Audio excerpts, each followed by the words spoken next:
And we're up close and personal with Senator Derek Slapp, who represents the districts of Farmington, Burlington, West Hartford, and parts of Bloomfield. Welcome so much to Up Close and Personal. We give this opportunity to the public to get to know who their legislators are and what your duties at the Capitol are. And so thank you so much for being with us today.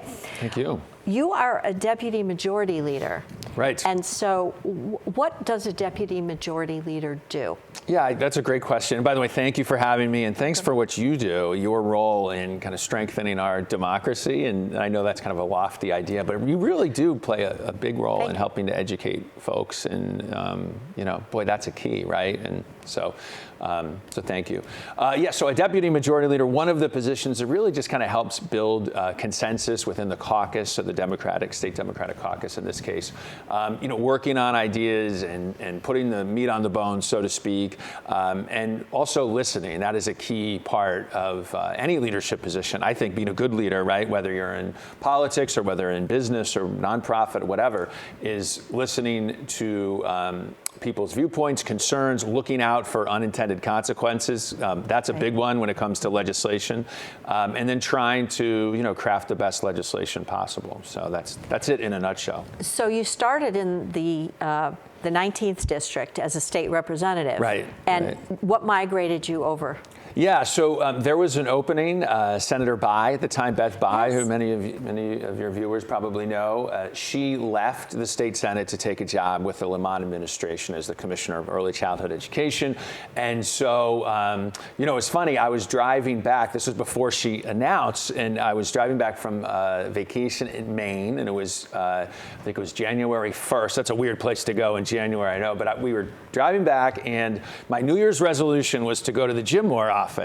And then I got a call that she was leaving the post, and oh boy, here we go, because I knew I was going to jump in, and the special election was February 26th, so the ground was frozen. You couldn't even get the lawn signs in. Not a great time to run for office, but nonetheless, so much in life is timing, right? And so I had worked in the state Senate previously for about 8 years, so I knew where the bathrooms were. I knew how the place works, and so I thought it would be a good opportunity to help the community and residents in the 5th State Senate District. So ran and was very, very fortunate and blessed to be elected. Well, we're lucky to have you. Well, and thank you. We should just mention, it's common knowledge to the folks that are working as you are in the legislature, but these are not your full-time jobs. That's right. Okay, yeah. So full-time, what do you do? Yeah, so I'm a vice president of advancement at the Village for Children and Families. It's one of the state's largest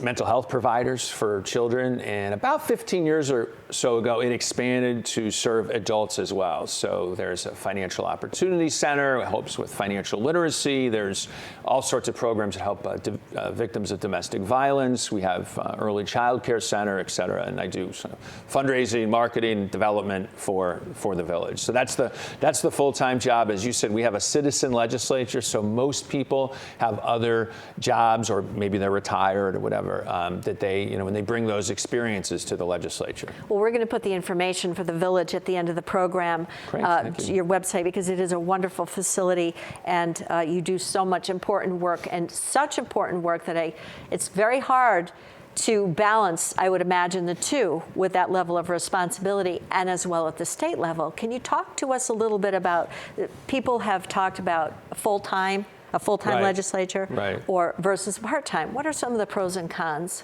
Yeah, no, great question. And we could have probably a 3-hour show about this and have lots of guests with different viewpoints. I think there is a public perception, that folks in the legislature make a ton of money, $100,000 a year, they get a car, whatever, huge staff. None of that's true.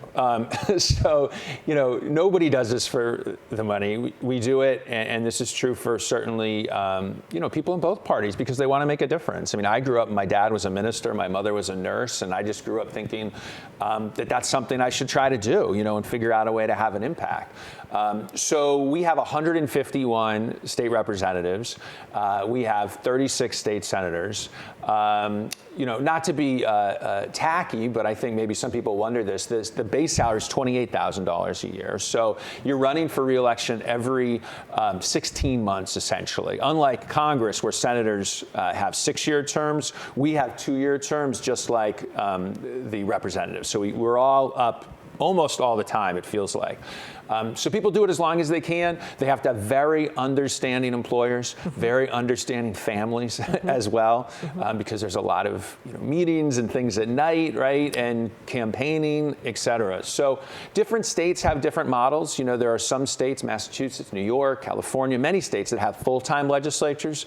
There are other states that do even kind of less than we do, where the legislators don't get paid at all, and it's kind of purely voluntary. So we have kind of a hybrid approach. I don't think our model will change. I mean, I think this is part of our state constitution. We're the Constitution state. It's probably how it's going to be. And there are pluses and minuses to that. So what would one of the minuses be to having a group that was in there that was full-time? Oh, what are some of the disadvantages to doing that? Well, let's see. A disadvantage, if you had, a full-time legislature. Some people joke, that it's great when the legislature's not in because we can't get into any trouble, in terms of, if people don't like the legislation that's getting passed. I think there is a value, certainly, to legislators bringing their own experiences, right, to the Capitol, and if you are, we have people who could do pretty much everything you could imagine. We have people who are chefs, who work for, Federal Express. We have small business owners. We have, realtors, people who are retired. We have one of my colleagues was elected when he was 22 years old, just elected, Senator Haskell from Westport. So that makes for a rich experience, and I think that's at its best when we're listening to all those different voices, Republican, Democrat, different ages, different ethnicities, different gender. That, I think the argument for it is that makes for better legislation. Yes, absolutely. And thanks for mentioning the different roles and responsibilities that some of these folks have outside of the Capitol, because many people think they're all attorneys. Right. And that's not the case. No, in fact, I think there's fewer attorneys now than there used to be, in part because if you work for a law firm, the law firm wants billable hours, right? And there's also, and this is a good thing, but there's more ethics laws in terms of, well, if you practice, then you can't do business with the state, et cetera. There's all these things that folks worry about. So I'm not a lawyer. There's many folks who are not lawyers. We have lawyers who work at the legislature, both partisan and nonpartisan, that help us write laws. Because I may say, okay, here's my idea. I want the bill to do this, right? And the lawyer will say, okay, here's how you write it to do this. And we have nonpartisan Office of Legislative Research and Office of Fiscal Analysis. And both Republicans and Democrats rely on them to give us the facts. And based on the current law. That's right. Which you may not know all the nuances of, which is so important. Absolutely. But to your point, there are many of us who are not lawyers. Let's, before we go into your committees and some of the things that you're looking at going into this session, can we talk a little bit about what creates an equal playing field for people who are running against each other in the state? Right. Do I have to have a lot of money to be able to put forward? If I wanted to run, are there limits to who can have what to make it even? How does that work? Yeah, great question, in part because it is election season coming up relatively soon. in November, which does seem like a long way away. But we have, one of Governor Rowland's legacies, because of the ethical problems that he got into and being convicted of fraud, et cetera, and everybody kind of knows that, it's been well documented, is that Governor Rell, followed up Governor Rowland, and the legislature that was controlled by Democrats at the time passed really a landmark bill, clean election bill, which set limits for people who you're not forced to participate, but almost every single member of the legislature, both Republican and Democrat, participate in this. And essentially, it's you raise a certain amount of money from small donors, primarily. The limit, if you're participating this year, is $290. Lobbyists are capped at $100. And they're not allowed to bundle either, which means go and get a whole bunch of money, right? So it's $100 maximum. And if you meet that threshold, then you get a state grant, right, that funds your campaign. And almost immediately when that program was established, we saw an impact on less of an impact, I would say, that lobbyists have, right? Because the days of lobbyists just completely bankrolling somebody's campaign, and that happens, I think, too much in Congress, right? Where we do not have that at the national level. But in the state level, everybody essentially participates. And that means as long as you do the work and get the donations, the incumbent has the exact same amount of money as the challenger. And I think that's a good thing. It's a very good thing. And that it should be a battle of ideas, right? Yes. And not just who has more money. That's right. Thank you for that. Yeah. So your committees are aging, finance, revenue, and bonding, talking about money, government administration, and elections. So let's talk about, and you're vice chair of environment. Vice chair of environment, and then higher education, I think you mentioned, which is chair of higher ed. Yeah. So it's 5 committees, and so it's a lot. It's a lot. Yeah. That's a lot. Yes, chair. I'm sorry, chair of higher education and employment advancement, which on employment advancement, we'll just touch a little bit about some of your successes before we look at this session. And some of your successes have been on the aging population and the commitment to fight against any kind of discrimination in the hiring process. Right. So that's something that went through? Yes, that was a bill, and generally it takes a few years to pass a bill because you have to build consensus, which is not a bad thing, but it's not like you just snap your fingers, introduce the bill, and it goes through. This was a bill, and I'll tell you kind of very precisely what it does. Is we were one of the first states to say that employers cannot ask for on job applications your date of birth, your graduation dates, your attendance dates. We can say the employers can say, are you at least 18? There's some jobs, and we have a clause in there if there's a bona fide occupational need. So if you're a bartender and you have to be 21, of course, right? We can ask that. But the idea is that we do not want people, vetted, rooted out for jobs, right, based on their age. Mm-hmm. And that's really important considering that we have one of the oldest workforces in the country. I think it's the 6th oldest workforce.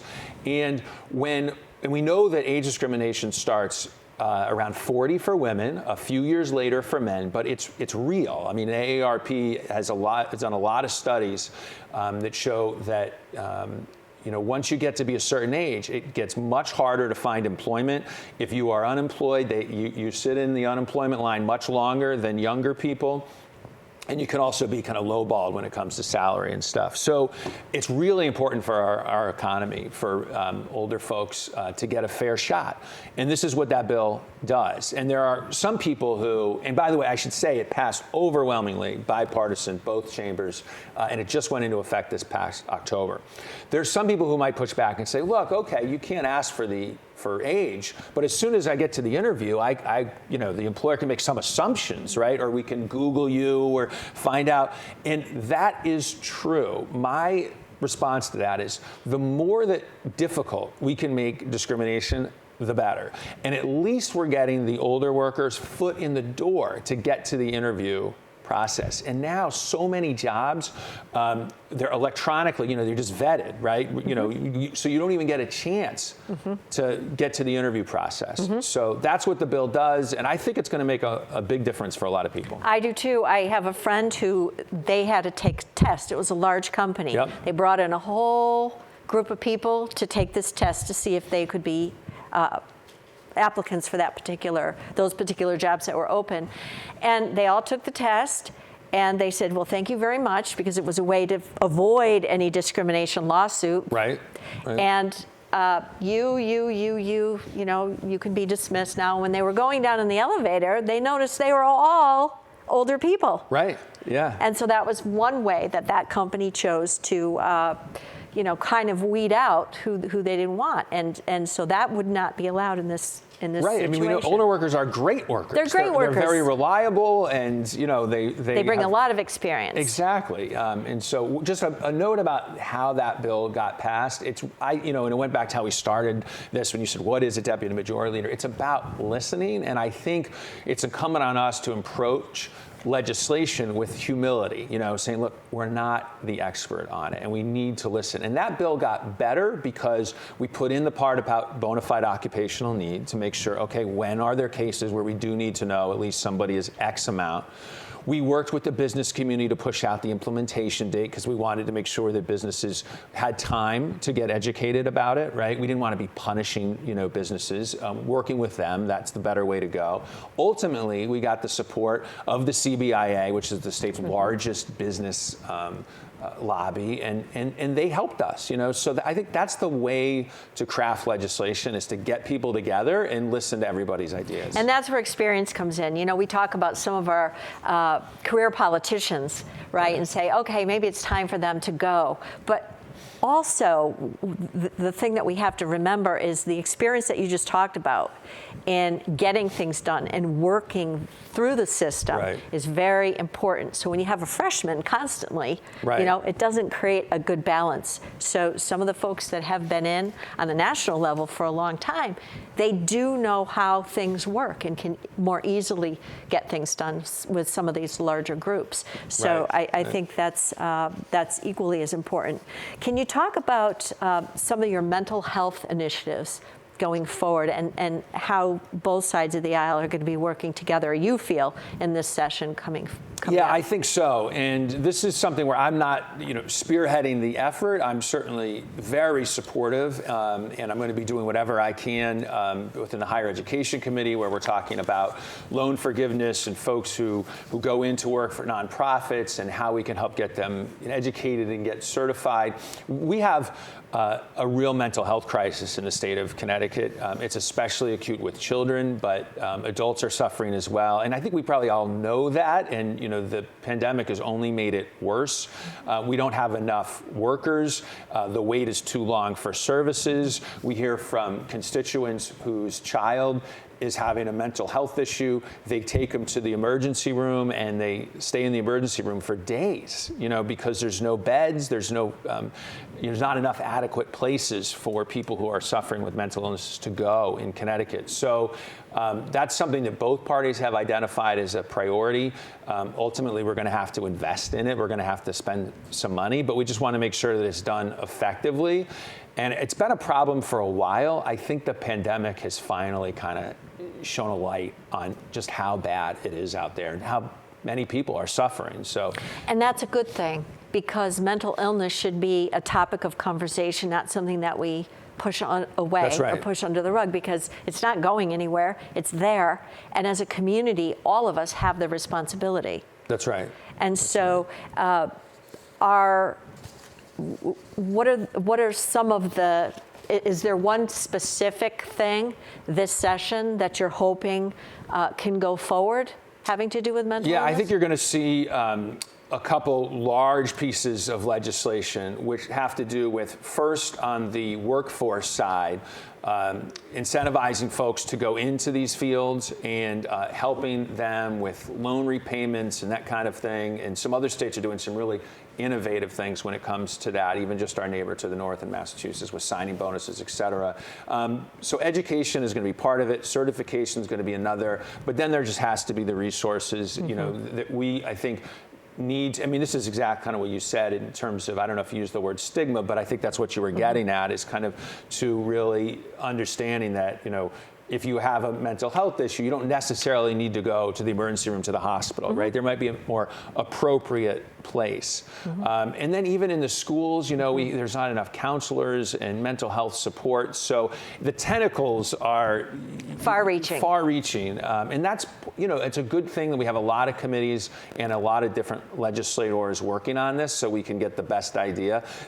This is the shortest legislative session that we, by state constitution can have. It's 12 weeks. We start a little bit late because of just the way that the calendar lines up, and we get out a little bit early. We're done the first week in May. So we don't have a lot of time, so we got to work effectively. And effectively. What's the best way that constituents can reach you? I mean, obviously there's a phone, there's an email, but how do you best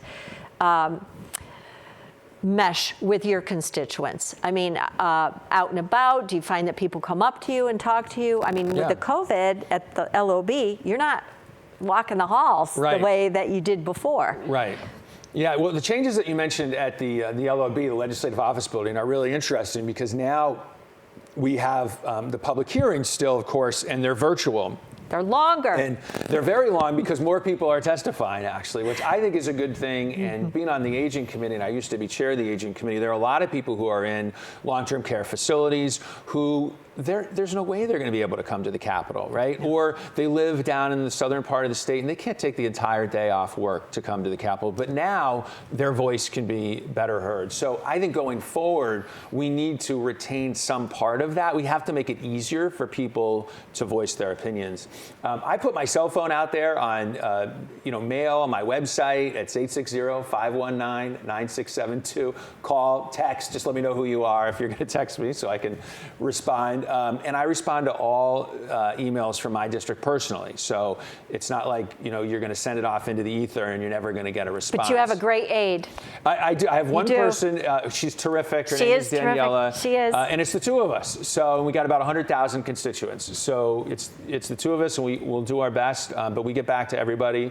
I don't want to make, people are cynical enough about government, about everything really these days, but I don't want to contribute to that. So you and I, or, we might have a valid disagreement about policy, fine, but you deserve to have your voice heard, to be listened to, right, and to have a dialogue, and that's, I think, what public service should be all about. And you are, it's so refreshing to talk with you because you exude hope and the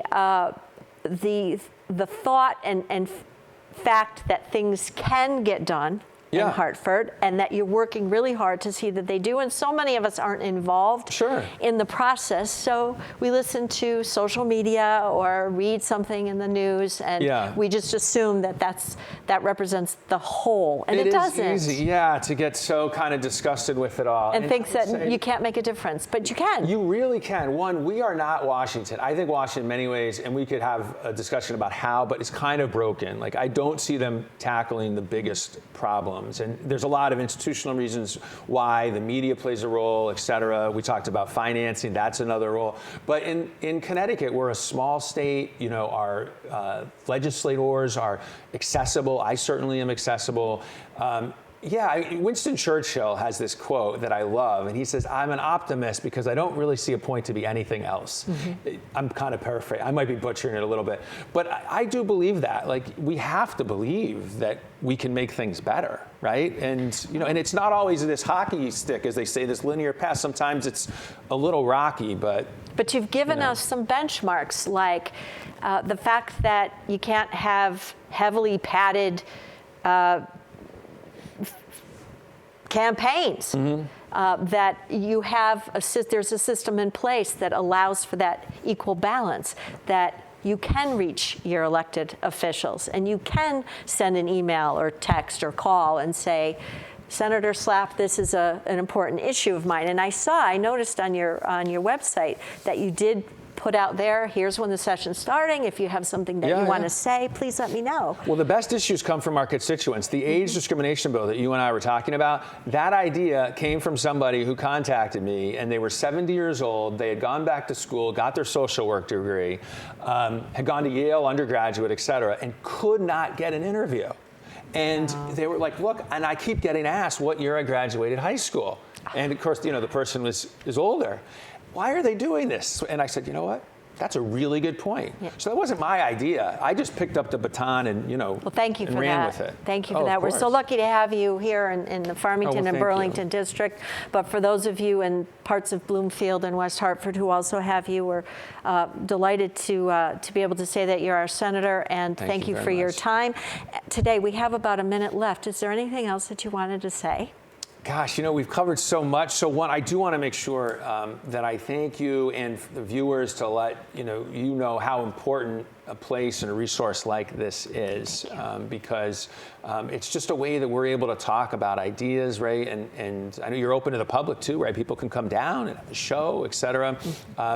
And I guess the other thing too is, we're fighting against cynicism, but if you have an idea, if you have a need or assistance. I mean, these are challenging times, as we know. Mental health and the pandemic is part of it. But, a lot of what we do is doesn't make the headlines, and that's because we're not, fighting in partisan battle. It's constituent services. If you have an issue with DMV, hopefully you don't, but if you do, or Department of Labor or whatever, give my office a ring, email me, and we'll get on it and we'll try to make your life a little bit better. Oh my goodness, thank you so much. So much hope, but we have to participate. We as citizens have to participate, and we do have to vote. However too. you vote. However you vote. Very important. Yeah, very, absolutely. very important. So thank you so much for joining us this evening, and for all of us at Nutmeg TV. Until next time.